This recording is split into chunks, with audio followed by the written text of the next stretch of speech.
pues al mismo tiempo que hay esas acciones de gobierno, también hay pues la oposición que hace lo suyo. Y lo suyo, también de una manera muy grotesca, es buscar capitalizar la devastación del huracán Otis.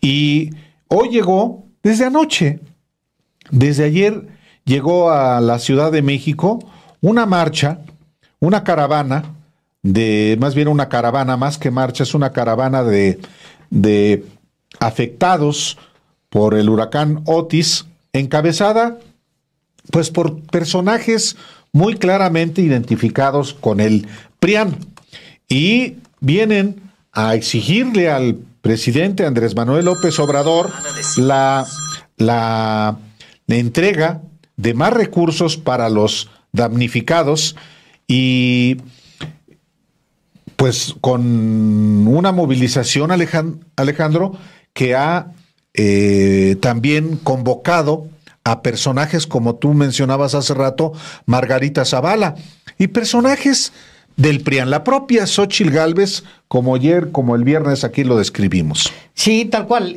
Pues es una movilización organizada por gente del PRI, del PAN y del PRD.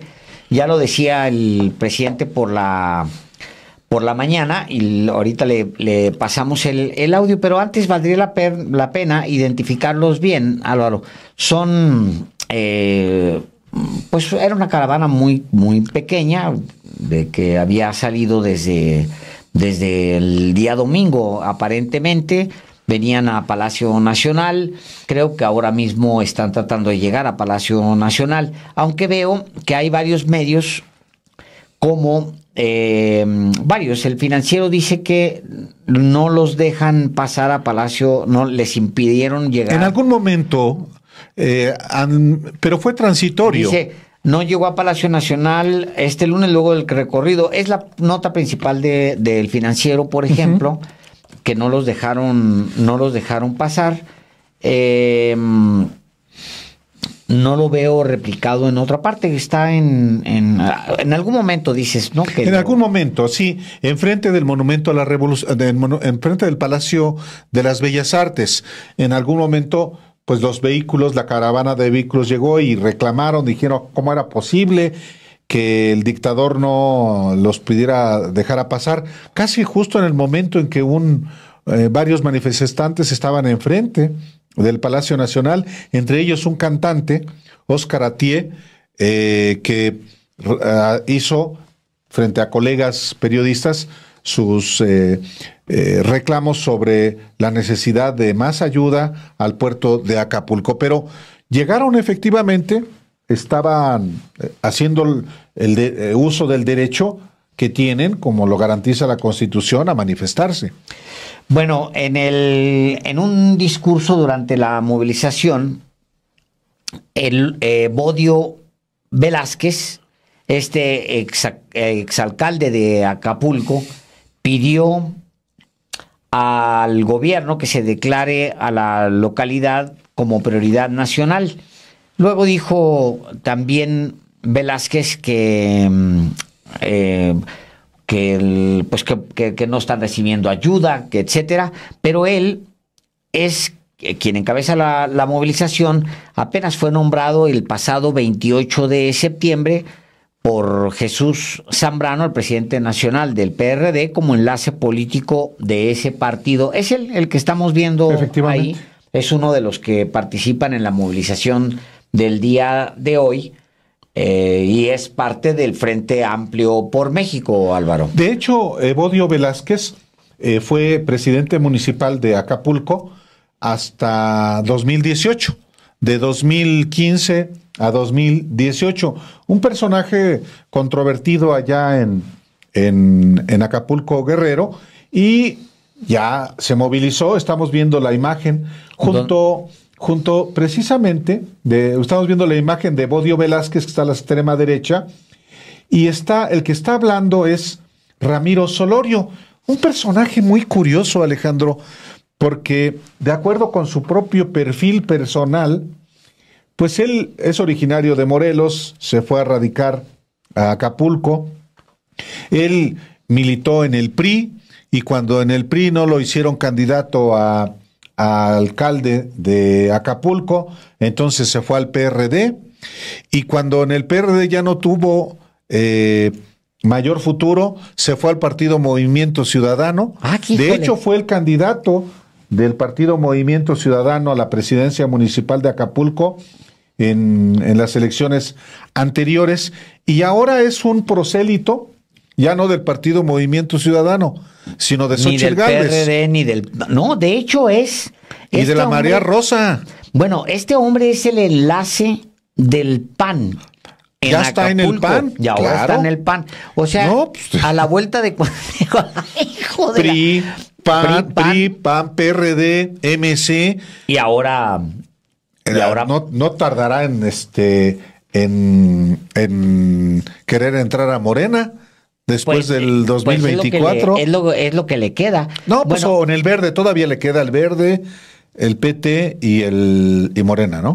Bueno, anda muy cerca de Acosta Naranjo, eso es real. Y es parte de ese movimiento ciudadano de la Academia de Ciudadanización Claudio X González, de la llamada Fuerza Rosa. Ya sabes, la que se movilizó por lo del INE y demás, que le terminaron llamando Fuerza Rosa. Todavía bueno, en fin.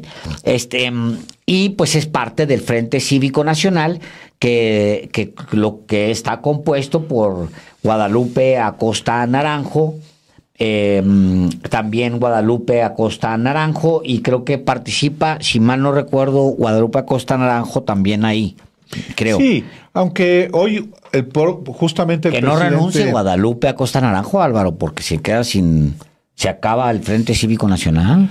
Yo creo que sí, pues es el único. No, creo que el que le carga el portafolio es otro, un tal Fernando. Que yo nunca he sabido qué se dedica a ese pues, que vas a decir, por lo menos a cargar el portafolio de Acosta Naranjo. Pero estos personajes están muy, muy activos, los del PRIAN, buscando naturalmente, pues, capitalizar políticamente el desastre natural, pues es ya de manera descarada. Mira nomás qué figurones. Puro figurón. Sí. El señor Solorio. Ahí hay como entre 10 y 18, más o menos, organizaciones de la sociedad civil. Sí. Ahí nada más en solamente esa foto. Entre esos, efectivamente. En esa. Sí, ahí ya estás hablando de unas 43 organizaciones de la sociedad civil. Sí, entonces, también para que, lo decimos esto para identificar por qué hay tantos impostores que ahora son damnificados, ¿no? Que son damnificados. Ayer eran eran parte de los afectados por el fin de la democracia en México. Exactamente, ¿no? Exactamente, la marea rosa. Por eso la camisita rosa de Solorio, expriista, experredista, ex partido Movimiento Ciudadano y flamante panista. Ahora, los pasamos porque son los dirigentes de esta caravana de la Academia, efectivamente, Claudio X González, que está lleno de impostores. El claudismo es la impostura por definición, sí, porque son priistas, panistas, perredistas, superbarrios, embosados. Sí. Y pues de embosados como sociedad civil, Alejandro. Sí, es que es puros impostores. Pues por eso es que no les funciona, Álvaro, porque todo es pura impostura. Ese es el asunto. A ver, yo creo que vale la pena escuchar cómo lo explica el mismo Ramiro Solorio, de qué manera explica esta movilización, porque pues él participa y además habla cuando llega aquí a la capital. Vamos a escucharlo y volvemos porque pues hay reacción del presidente del tema. Correcto. venimos golpeados por un terrible huracán y nunca nos esperamos encontrar con la cerrazón del gobierno impidiéndonos el paso aquí al Zócalo, con policías, qué lamentable, y con grúas levantando los vehículos que vienen en la caravana, desarticulando toda la caravana, qué lamentable, qué terrible. Nosotros venimos aquí al Zócalo por 3 razones fundamentales. Primero, porque el presidente de la República no fue a Acapulco, no visitó ninguna colonia, ninguna calle, no escuchó a la gente. Es terrible esa insensibilidad y sobre todo la falta de empatía, la falta de solidaridad. Y número 2, venimos porque hay una urgencia en Acapulco de una emergencia sanitaria donde la mortandad, las montañas de basura han provocado ya muchas enfermedades en nuestro municipio y se pretende invisibilizar desde acá, se pretende minimizar esta terrible tragedia. Y número 3, algo estructural y de fondo, venimos porque se debe etiquetar un fondo de apoyo para la reconstrucción de Acapulco y los municipios afectados en el presupuesto de egresos de la Federación 2024. No nos vamos a ir si no hay una respuesta. Ante la cerrazón del gobierno, nosotros insistiremos y aquí vamos a acampar el día de hoy aquí en el Zócalo y vamos a estar acampando los días que sea en la Cámara de Diputados, en Reforma inclusive, y no nos vamos a regresar hasta que haya una respuesta positiva. Ya basta de indolencia. Ya basta de pretender minimizar esta terrible tragedia en Acapulco. Por favor, ayúdenme a compartir. Soy tu brother y somos Acapulco. Soy tu brother. En la misma frase de campaña, de todas las campañas del ciudadano priista, panista, perredista, emesista. Y ahora claudista. Yo creo que Claudio X González va a ir a acampar con ellos. Sí, claro. Siempre lo ha hecho. Claro, Álvaro. Va a acampar contra el dictador. Contra la dictadura, pues, por supuesto, es el primero que siempre acampa. Eso será muy padre observarlo. Bueno, a esto se refirió el presidente Andrés Manuel López Obrador hoy en su conferencia de prensa por la mañana, cuando dijo que pues hay mucho oportunismo y politiquería en esta movilización, particularmente esta caravana de 3 vehículos y 27,224 organizaciones sociales. Escuchemos. Pues es que es suficiente, no hay límite, es todo lo que se necesite para reconstruir la actividad económica, turística de Acapulco, atendiendo a todos, con preferencia a la gente más pobre, más necesitada, que es lo que estamos haciendo. Estamos garantizando pues la libertad de que todo el mundo se exprese, se manifieste, pero también decir que hay mucho oportunismo, politiquería, porque algunos de los que vienen en la marcha pues son de los partidos que están en contra de nosotros. No estoy inventando nada, no estoy levantando ningún falso.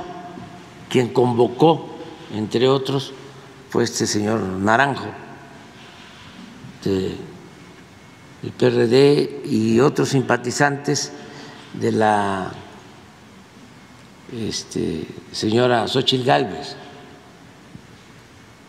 pero pues están en su derecho, pero sí estamos nosotros haciendo nuestro trabajo y no van a faltar recursos. Sobre el tema del presupuesto hablan de que pudieran echar manos incluso de excedentes petroleros. ¿Considera que debe de hacerse este tipo de revisión de otros recursos para obtener más o con lo que se anuncia? No, tenemos suficiente. Tenemos bastante presupuesto, no es para presumir, es sencillamente pues restregarles suavemente, ¿no?, en la cara a los corruptos de que cuando el presupuesto se maneja con honradez, alcanza, rinde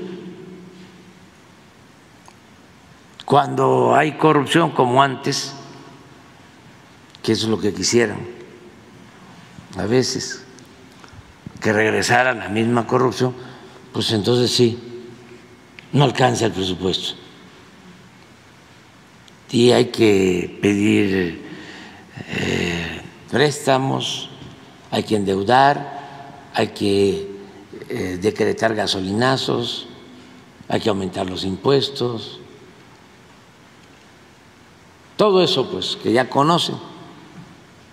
Nada más que afortunadamente tenemos presupuesto suficiente. Sí, les doy un dato. Ya llevamos 172,102 viviendas censadas. 172,000. Esto es el corte de las 12 de la noche de ayer. 172,000. Y calculamos que van a ser 250,000 viviendas. 250,000 viviendas, todos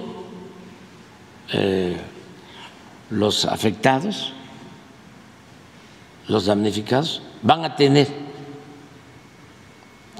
un apoyo directo, de acuerdo al censo, de acuerdo a la afectación en su vivienda. No crédito, sino apoyo directo. Sus enseres, todos, pero también pequeños, medianos, comerciantes, empresarios, créditos a la palabra y apoyos directos. Por cierto, está en curso en este mismo momento la discusión en la Cámara de Diputados del presupuesto de egresos de la Federación para el 2024. Se aprobó en comisiones, en la Comisión de Presupuesto y Cuenta Pública de la Cámara de Diputados, el dictamen. Y claro, durante el fin de semana, toda la oposición dijo 0 pesos se destina a Acapulco. Y es sabido que, pues sí, el dictamen del proyecto de egresos pasa por comisiones. ¿Qué va a pasar en el Pleno ahora que comienza a discutirse en lo general y luego en lo particular con recursos para Acapulco? Se van a definir obviamente recursos, porque hay que recordar que los 61,000 millones de pesos que están presupuestados son solamente para este año, son solamente para el mes de noviembre, para el mes de diciembre, y tendrá su repercusión para el enero del próximo año. Pero evidentemente en la Cámara de Diputados deberá destinarse dinero para la reconstrucción y para seguir dando apoyos a los habitantes de Acapulco. Eso es lo que apenas está empezando en la Cámara de Diputados.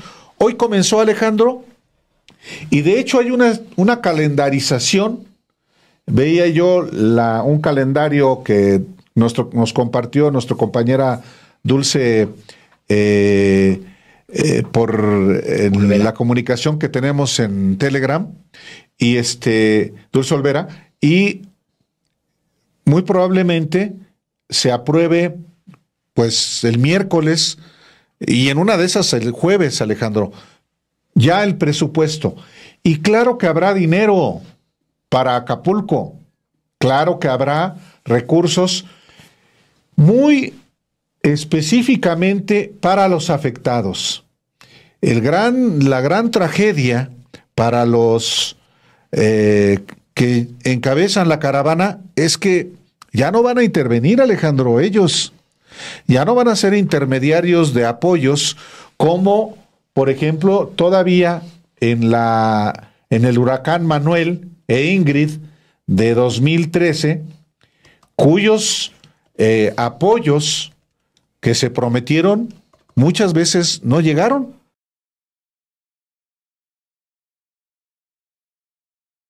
Y justo creo yo que la renuncia del día de hoy de Arturo Fernando Saldívar Lelo de la Rea, quien fue presidente y que es hoy ministro de la Suprema Corte de Justicia de la Nación, pues tiene te garantizo que fue sin voltear a ver en lo absoluto hacia la oposición, porque no les va a dar gusto, Álvaro. Él, recordemos, tenía el encargo del presidente Andrés Manuel López Obrador, claro, de emprender una reforma en el Poder Judicial. No sabemos bien hacia dónde, si avanzó, hasta dónde llegó, si es que se dieron algunos pasos. Lo importante es que, aun cuando lo intentó, qué tanto lo intentó, tampoco queda claro. No concluyó, no avanzó, se terminó su tiempo y la reconstrucción de esa mole opaca que es el Poder Judicial ya quedó para después. Entregó la presidencia, asumió la ministra Norma Piña, y eso que era un encargo para este sexenio se fue al vacío. Sí, y hoy, después prácticamente de un año de la presidencia de la ministra Norma Piña, sorpresivamente presenta su renuncia, que de acuerdo con la Constitución debe ser por causas graves. No las define. Ojo, como tampoco las definió el ministro Medina Mora, cuando en octubre de 2019 presentó también su renuncia ante el presidente López Obrador. Hoy, a través de su cuenta de Twitter, hoy X, Arturo Saldívar Lelo de la Rea anunció: el día de hoy he presentado al presidente Andrés Manuel López Obrador mi renuncia al cargo de ministro de la Suprema Corte de Justicia de la Nación para que, en el caso de que la acepte, sea turnada al Senado de la República para su aprobación. Ahí está el tema, Álvaro. Él dice, bueno, mi ciclo en la Corte ha terminado. Durante estos 14 años impulsé los criterios más vanguardistas que constituyeron el nuevo paradigma constitucional en la defensa de los derechos humanos de todas las personas, etc. Luego dice él esta frase que es importante: toca ahora seguir sirviendo a mi país en la consolidación de la transformación de un México más justo y más igualitario, en el que sean prioridad quienes menos tienen y más lo necesitan. Esto es en su carta. El México con el que soñamos es posible. Sigamos avanzando en su construcción hasta que la dignidad y la igualdad se vuelvan costumbre. Sí, y este mensaje del ministro Saldívar estuvo acompañado por una fotografía de la carta que le hizo llegar hoy a López Obrador, como le decía yo hace rato, y la firma de recibido Laura Nieto a las 9 de la mañana con 17 minutos. Y en esta carta considera el ministro Saldívar que las aportaciones que puede realizar desde su posición como ministro en la consolidación de un mejor país se han vuelto marginales, y por ello estimó que es de la mayor importancia, como tú decías, Alejandro, sumarse a la consolidación de la transformación de México.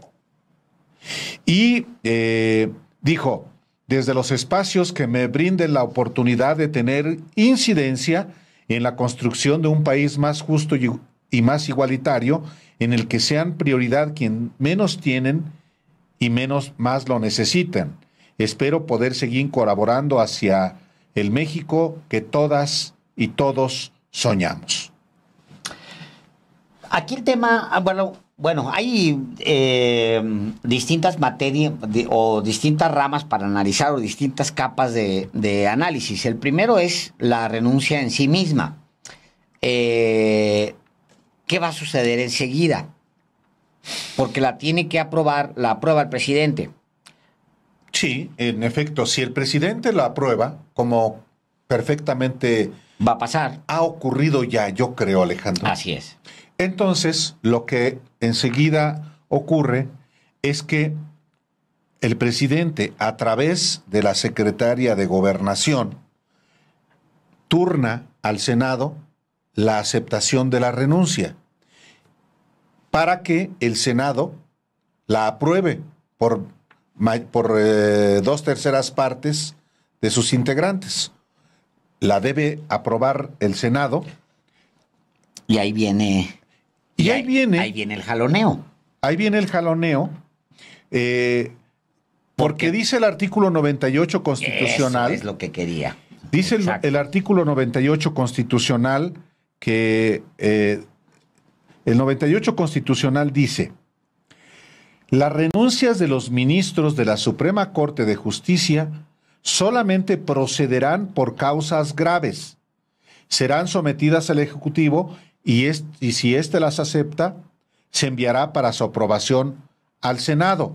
También establece que cuando la falta de un ministro excediere de un mes, el presidente de la República someterá el nombramiento de un ministro interino a la aprobación del Senado, observándose lo dispuesto en el artículo 96 de esta Constitución. Si quieres, ahorita vamos al 96, pero primero las causas graves. A ver, el tema de las causas graves. No hay una causa grave que él haya esgrimido, al menos en su carta al presidente y en la carta que dirige a la gente, a la audiencia. No dice ninguna, salvo que una causa grave sea que... Ninguna, no hay. Pues no hay, realmente. Realmente no hay ni una línea que pueda suponer la causa grave.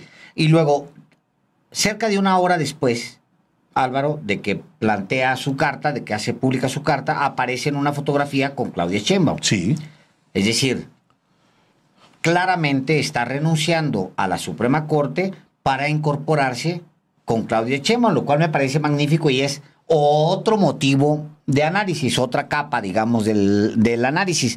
Pero la causa grave no la veo. Salvo que sea la causa grave, Alejandro, que las aportaciones que puede realizar desde su posición como ministro en la consolidación de un mejor país se han vuelto marginales. ¿Esa puede ser interpretada como una causa grave? No sé. ¿Puede ser considerada? ¿Quién la interpreta? Ese es el presidente, en primer lugar, que va a aceptar su renuncia. Y luego, el Senado, que debe conocer de esta renuncia, de acuerdo con el artículo 98. El Senado debe aprobarla. Hay un antecedente, Alejandro, y es muy importante considerar este antecedente. En octubre de 2019, el ministro Medina Mora. Manuel Medina Mora es el presidente de la Coparmex, su hermano. Su hermano, el ministro Medina Mora, Eduardo Medina Mora, presenta su renuncia en octubre de 2019. Si podemos pasar la carta. Un prianista. Un personaje del PRIAN. Del PRIAN, y literal, PRI, bueno, PAN. ¿Qué dice en su carta Medina Mora? No alega ninguna causa grave tampoco. Correcto. Y sin embargo, el Senado aprueba por 111 votos, lo tengo perfectamente presente, por 111 votos, 5 abstenciones y 2 votos en contra. O sea, abrumador. Abrumador. La oposición dijo... Bueno, pues ¿ya? Que se vaya. El presidente aceptó la renuncia porque la carta de Medina Mora, que ya la pasé como 5 veces, a ver si la tienes por ahí. Pero para que si no importa. No, pero queda el documento. Pero porque está ahí. Que lo conozca la gente. Lo pasé a las 3:30. Pero pongo este antecedente, recuerdo este antecedente, porque ahora el criterio que tiene los partidos de oposición es radicalmente distinto. En aquel momento, aquí está, mira, aquí está la carta del ministro Medina Mora al presidente Andrés Manuel López Obrador y dice, con fundamento en el artículo 98, tercer párrafo de la Constitución, someto a usted mi renuncia al cargo de ministro de la Suprema Corte de Justicia de la Nación. Ruego a usted que acepte esta renuncia y, acorde a lo previsto en la Constitución, la someta a consideración del Senado de la República. El tercer párrafo de del artículo 98 de la Constitución es que renuncia por causas graves, Alejandro. Correcto, pero no las dice. Y el presidente se las acepta. Y el Senado conoce la renuncia y la aprueba por 111. Sin que se especifique ¿cuáles son las causas graves? Causa grave. Bueno, ahora se traslada este debate, no va a suceder lo mismo. La oposición, yo estoy casi seguro, va a votar en contra de la renuncia del ministro Arturo Saldívar y sí va a haber una discusión fuerte, importante, no solamente para aceptarle la renuncia, sino también cuando el presidente, porque ese es el siguiente paso, presente la terna que corresponda para su sustitución.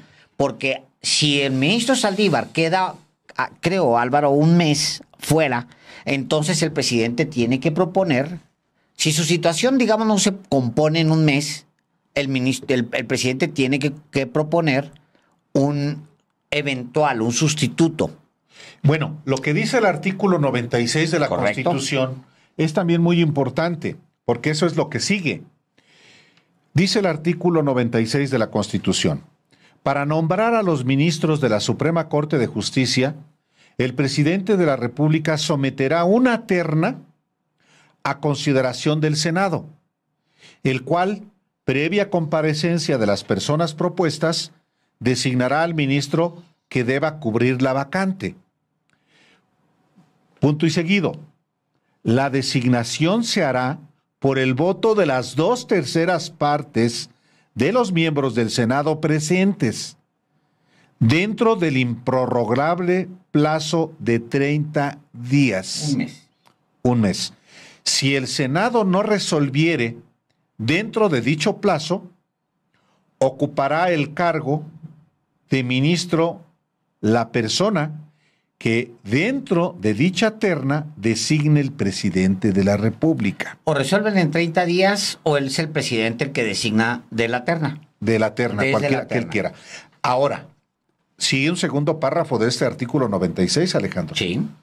En caso de que la Cámara de Senadores rechace la totalidad de la terna propuesta, el presidente de la República someterá una nueva en los términos del párrafo anterior, es decir, 30 días.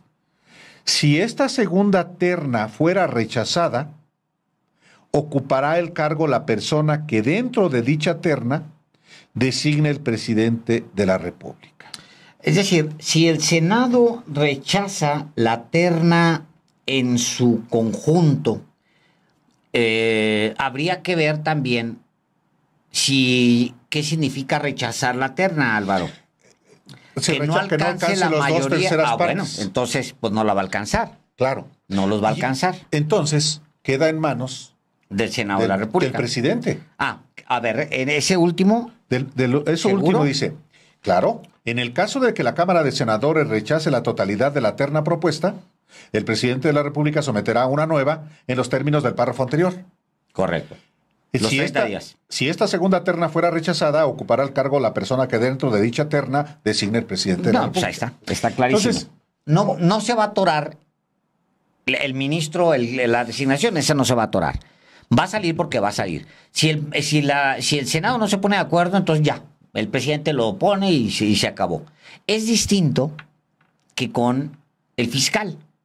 Porque mucha gente nos ha preguntado muchas veces, Álvaro, por qué el presidente ha decidido mantener a Alejandro Gertz Manero, en caso de que él tuviera, porque yo lo veo cómodo con Gertz Manero, pero bueno, en caso de que él quiera, ¿está más cómodo Gertz Manero? Está más cómodo Gertz Manero, por supuesto. No, y más cómodos los corruptos.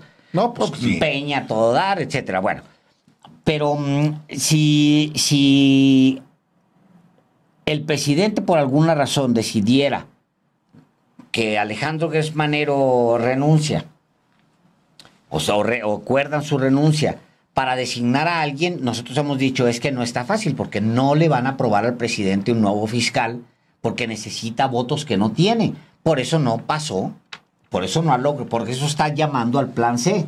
Eso tendría que entrar si Morena logra plan C, Álvaro. No solamente es el tema, fíjate, no es solamente el tema de la reforma al Poder Judicial, es una cantidad de reformas que se quedaron pendientes, que no han salido, incluyendo la posibilidad de que inmediatamente se resuelva lo del fiscal. Sí, ahora, también es muy importante, Alejandro, a ver, el ministro que sustituto de Arturo Saldívar será solamente para cumplir el periodo que no cumplió Arturo Saldívar, es decir, solamente un año, porque el periodo del ministro Arturo Saldívar vence en diciembre de 2024, es decir, prácticamente dentro de un año. Dice la presidenta del Senado, Ana Lilia, que solamente será para un año el ministro que se designe por parte del Senado a propuesta del Ejecutivo. Y entonces, dentro de un año, ya se designará a un ministro por los 15 años para los que son designados.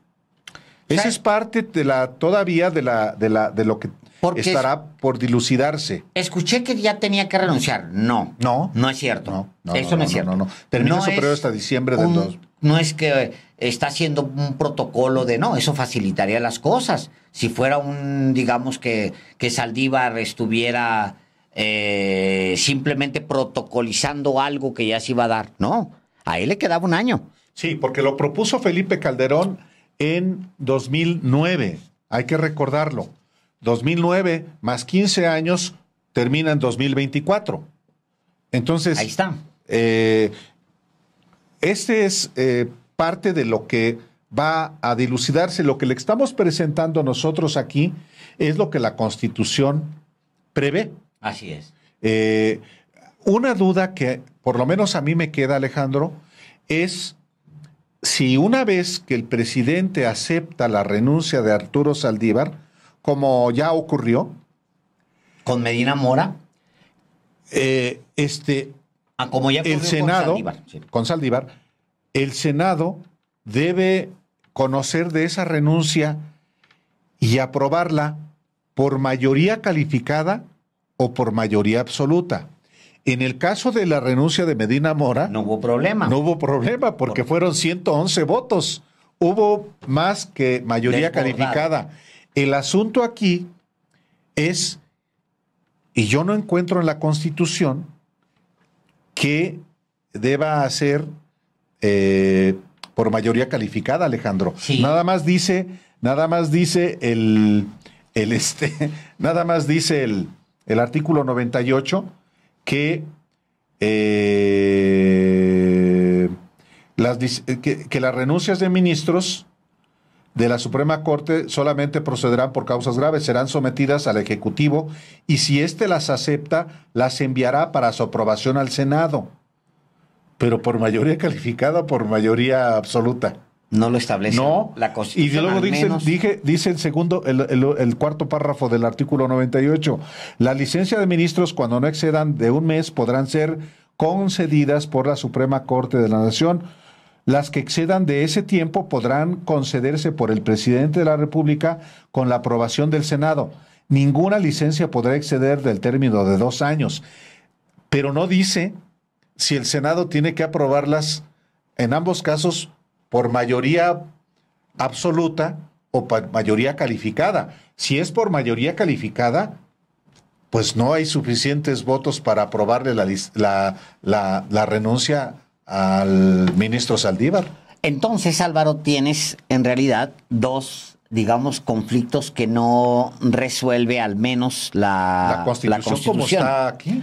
¿Por qué en el caso de Medina Mora, sin especificar la causa grave, se le otorgó esa licencia? ¿Y por qué en este otro caso no se le otorgaría esa licencia? Simplemente por razones políticas. Sí. Y sí, claro, por razones políticas. Fíjate, y electorales. Ahora y electorales, que es lo más importante. Sí. Hoy mismo, Álvaro, publica New York Times un tema sobre cómo una sola palabra está en debate ahora mismo entre las cortes locales y la Corte Federal en Estados Unidos, una sola palabra que podría impedir o permitir que Donald Trump compitiera y ganara nuevamente la presidencia de Estados Unidos. Literal, la palabra es insurrección. Si hay cortes locales que no lo establecen, como nos pasa en esto que acabas de leer, hay cortes locales que no lo establecen, pero la Constitución en general nomás dice, si hay una insurrección, pues este tipo no puede ser simplemente candidato a la presidencia. Pues ¿cómo va a ser un insurrecto que atentó contra las instituciones del Estado? No puede ser candidato. Pero en las cortes locales la palabra insurrección no está definida. Entonces hay un debate hasta nivel cortes, porque para algunas cortes el 6 de enero de 2021, en aquellos eventos que vimos en el Capitolio de Estados Unidos, son una insurrección encabezada por Donald Trump. Pero en otras cortes, no, porque la palabra no está definida. Son una vez más casos que también tendría que resolver una Suprema Corte de Justicia, que en el caso de México tiene una facultad adicional. Es un tribunal constitucional, por cierto. Una característica que le dio ese manotazo de Ernesto Zedillo, que de manera autoritaria desapareció la anterior corte. Que de eso no quieren hablar los prianistas, por ejemplo. Sí. Bueno, Ernesto Zedillo dio un manotazo y se corrió a todos los ministros de la Suprema Corte y nombró a nuevos. Bueno, esos temas debería resolverlos la Corte, pero la Corte también está jugando a la política. Esta misma renuncia de Saldívar, pues es parte también de lo que está políticamente jugándose en la Suprema Corte de Justicia de la Nación, Alejandro. Y bueno, después de estas consideraciones de carácter jurídico, que además tienen que ver también con lo que sigue, Alejandro, con lo que va a hacer el ministro Saldívar una vez que se apruebe su renuncia. Ya adelantó que se va con Claudia Sheinbaum. ¿Puede el ministro Saldívar ser candidato a senador? ¿Puede el ministro Saldívar ser candidato a un puesto de elección popular? ¿Puede ser fiscal general de la República? Eso es lo que también se está discutiendo. Hay quien dice que no, que la Constitución le prohíbe en 2 años tener algún cargo. Esa es parte de la deliberación. Pues es parte de lo que se va a tener que deliberar, Álvaro. Lo que sí te puedo decir es que, como tal, la pieza Arturo Saldívar no es una pieza menor, digamos, para lo que viene en el siguiente tramo. Es un activo importante, es un hombre al que, para empezar, no quieren los calderonistas. Empiezo por los calderonistas. Lo odian, lo aborrecen. Lo aborrecen. Arturo Saldívar es odiado. Pocas veces he escuchado y he leído tweets de este señor que vive en Madrid, Felipe Calderón, expresarse de una manera tan soez como con Arturo Saldívar, lo aborrece, lo odia. Y es porque Arturo Saldívar lo ha denunciado y lo ha exhibido como que intentó que Arturo Saldívar manipulara el caso ABC que impactaba en la familia de Margarita Zavala, simple y llanamente, así resumido en 3, 4 palabras. Felipe Calderón presionó a Arturo Saldívar para que manipulara el caso de la guardería ABC, donde 49 niños murieron en Hermosillo, Sonora, porque simple y sencillamente afectaba a la familia de Margarita Zavala, su esposa. Arturo Saldívar le dijo no, y entonces Álvaro, lo que sufrió Arturo Saldívar a continuación fue algo inédito en la historia de la división de poderes y en la historia de nuestra democracia, que fue que Arturo Saldívar fue espiado, perseguido por Genaro García Luna, el brazo armado de Felipe Calderón, y para algunos el vicepresidente de este país, con ese nivel de poder, por encima incluso de los militares, que ese es Genaro García Luna, el hombre al que muchos le dijeron al presidente de México que estaba corrompido, que participaba en bandas criminales, y que el entonces presidente de México a esas voces las ignoró. Es decir, no es menor pues lo que enfrenta Arturo Saldívar en ese frente. Y en la oposición en general, pues ustedes lo que van a ver enseguida, a continuación, va a ser algo pues que es muy previsible. Xóchitl Gálvez se le va a echar encima, si no es que ya lo hizo. Se le va a venir Margarita Zavala. Ya también, ya también. Xóchitl, claro. Xóchitl Gálvez. Sí, claro. ¿Y ya dijo algo? Sí, cómo no. Sí, ya A ya ver si lo tenemos por ahí. Sí. O sea, todo eso ya es previsible, pues. Es previsible que suceda. Se le van a echar encima a Arturo Saldívar. Pero. ¿Qué dijo Xóchitl Gálvez, A ver, Alejandro? sí. Xóchitl Gálvez dice: un ministro que actúa bajo consigna del presidente no merece ser parte de la Suprema Corte de Justicia de la Nación. La historia juzgará a Arturo Saldívar por claudicar ante el poder y no defender la Constitución. Bueno, es chistoso. Pero bueno, en general, digamos que ese va a ser el tono. Eso digamos que está medido. Pues, tiene Arturo Saldívar siendo atacado por la derecha mexicana pues, todos estos años.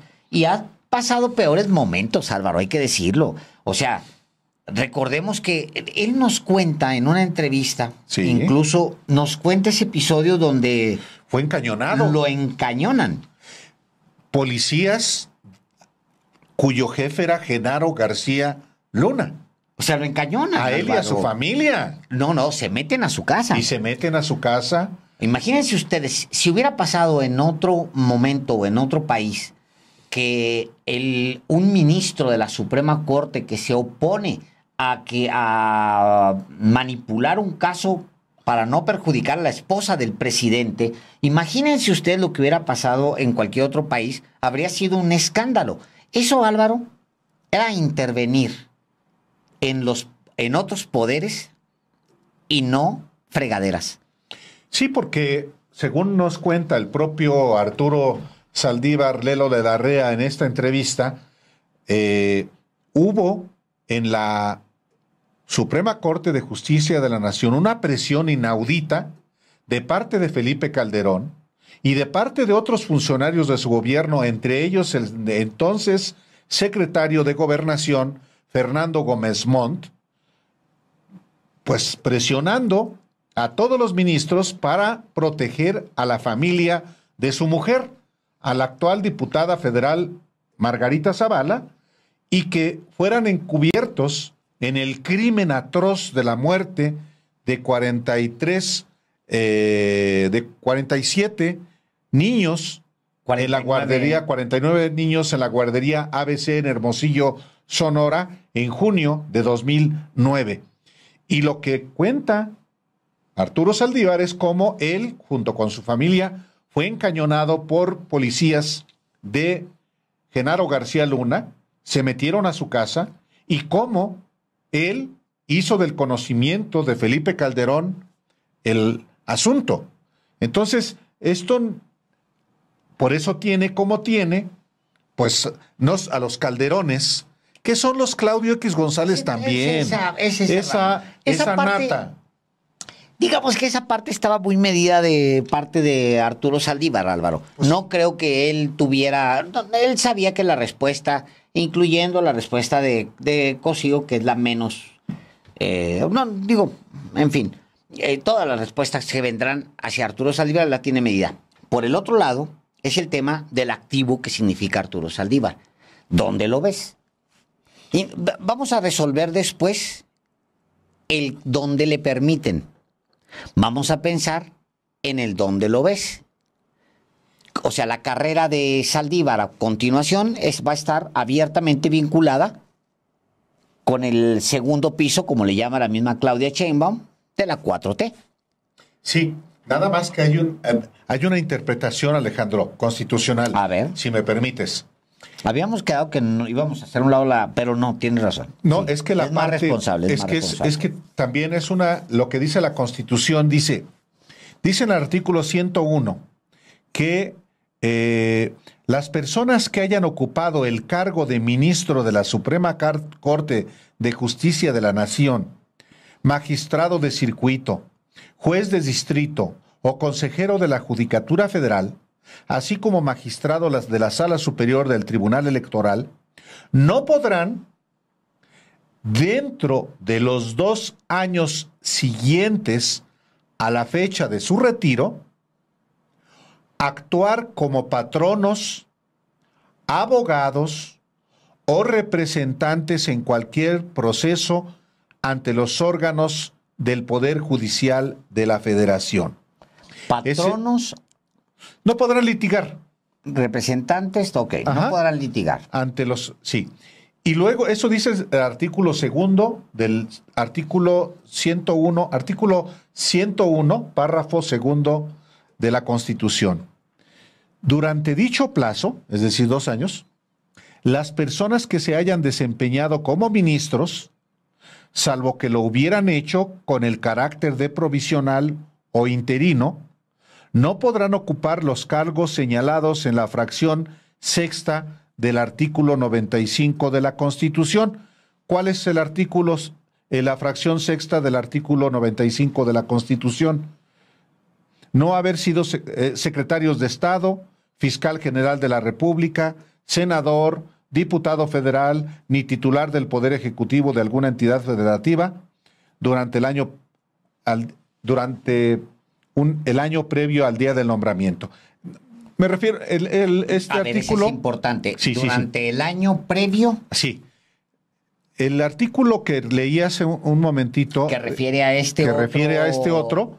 Es decir, los cargos señalados en la fracción sexta del artículo 95 de la Constitución, que son secretario de Estado, fiscal general de la República, senador, diputado federal, titular del Poder Ejecutivo de alguna entidad federativa. Esos son. Es decir, una interpretación es que Saldívar, en los próximos 2 años, si se materializa su renuncia, no podrá ser secretario de Estado, ni senador, ni diputado. Bueno, no, en realidad, Álvaro, sería, creo yo, sería un año, digamos, porque no está pensando, creo yo, él, y no creo que lo estén viendo, la misma Claudia Sheinbaum, que es con quien se reunió, para que se incorpore con el presidente López Obrador. No creo que esa sea la idea. No. Entonces, si se va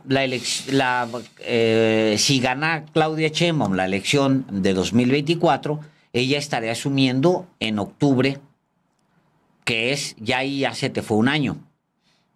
O sea, en octubre del año que entra, ahí se te fue un año. Ya nada más tendrías que esperar un año más. O sea, si la idea fuera, pues, en ese sentido, que Arturo Saldívar que perfectamente puede ser un asesor, esa parte no hay no tiene ningún problema. Puede ser estar perfectamente asesorando a la presidencia de la República sin ningún problema. Pero si fuera para la fiscalía, por ejemplo, sería preparar un gran proyecto en el transcurso del siguiente año, ya en el ejercicio pues del nuevo gobierno, para, de todas maneras no se va a descubrir la fiscalía hasta que no se descubra, Álvaro. O sea, no va a quedar vacante la fiscalía, no hay ninguna prisa en ese sentido. Alejandro Gertz Manero todavía va a estar fue nombrado por 9 años. Por 9 años. O sea, y comenzó en 2019 hasta el 2028. Pero tampoco habría no que... veo hasta 2028, pero de todas maneras, digamos que esa parte está solventada. Él no va a quedar vacía, pues, pronto la fiscalía y no hay esa prisa. Ahora, en una de esas, después de 2 años, estamos hablando vamos a pensar en diciembre de 2024, diciembre de 2025, podría perfectamente quedar como encargado de despacho de la fiscalía, en un dado caso. Ahora, si se materializa el plan C, que tenga mayoría calificada en el Congreso, haces todo ya. No tiene ningún problema. Pero resuelves absolutamente todo. Pero por eso es muy importante también que usted conozca lo que establece la Constitución en un caso como este. Y yo creo que la jugada es inesperada. Sí. Por eso está la oposición tan alterada, porque no perdería una pieza en la Suprema Corte, la salida de Arturo Saldívar, porque el ministro que proponga el presidente López Obrador va a asumir, sea de un próximo año, o sea, para el periodo de 15, será, digamos, alguien que tenga compromiso con la transformación, que no sea del conservadurismo o de la mentalidad neoliberal de los abogados. Claro, puede pasarle al presidente lo que le pasó con quienes propuso. Sí. Porque el presidente ha propuesto 4 ministros de la Corte. No se nos olvide, este sería el 5º. Y de los 4 ministros de la Corte, pues digamos que 2 han votado en contra de las prioridades del presidente, que es la ministra Margarita Ríos Farjat y el ministro González Carrancá. Y solamente 2 ministras, que es Ortiz Alf y la ministra Yasmín Esquivel, digamos que le han respaldado decisiones fundamentales ante una mayoría claramente neoliberal, encabezada hoy ni más ni menos que por la ministra Norma Piña, que por cierto hoy fue muy chuleada, Alejandro, aclamada a propuesta de un ministro, Pardo Rebolledo, que dice, es que la ministra llegó en el momento en que más lo necesitábamos y no podría haber nada mejor que ella. No estoy exagerando, ¿eh? No. Sí, no, sí. Así lo dijo el ministro Pardo Rebolledo el día de hoy. Sí, pues lo que pasa es que si era, digamos, si había un momento en el que alguien de pensamiento conservador debía llegar a la Suprema Corte, era este momento, Álvaro. Para el pensamiento conservador era ahorita. O pierden la Suprema Corte para siempre. O sea, yo creo que lo plantea bien el ministro, porque Pardo Rebolledo, porque es real, digamos, que la ministra, que representa el pensamiento de él y de muchos como él, pues llega a la presidencia de la ministra por un rebote muy particular, por cierto, pero en un momento en el que se requería. Ahora, viene muy interesante, o sea, va a ser muy interesante lo que se va a discutir, y el camino de Saldívar Va a ser también muy interesante en el tramo que venga. Sí. Va a ser muy interesante porque si es un activo. O sea, Y no hay Son muchos como él. pues va a tener un contraparte. Es casi seguro, Alejandro, que el ministro en retiro, Cosío, sea candidato del PRIAN Al Senado. al Senado. Sí. Sí. Bueno, haría bien él también en definirse, Por, Álvaro. por supuesto. Haría bien. Que- o sea, y que diga las cosas más claras de las que sí, acostumbra. porque luego, por ejemplo, las ocasiones en las que lo hemos entrevistado, incluso como que ha sido muy enfático, se ha querido hacer ver aquí en este espacio como un hombre liberal y progresista. Yo, así se ha defendido. ¿Tú recuerdas Sí. las entrevistas? Y ha sido como, no, yo propuse esto, yo propuse aquello, he sido un liberal. Hasta que ya no le caímos bien porque le preguntábamos sobre eso. Hasta que le preguntaba, porque pues sí, era un tema que tenía que él, aclarar. Había varias cosas que él tenía que aclarar y se le tenían que preguntar, pero él aquí al menos se trató de plantear como un ministro progresista. Y está bien, qué bueno, cada quien. Pero yo creo que no lo es. Bueno, el hecho de que haya sido uno de los oradores en la marcha rosa, Claro. de Claudio X González, pues claro. Pero bueno, ahí es parte de la falta de arrojo y de gallardía todavía para no mostrarse. Si las evidencias ahí están.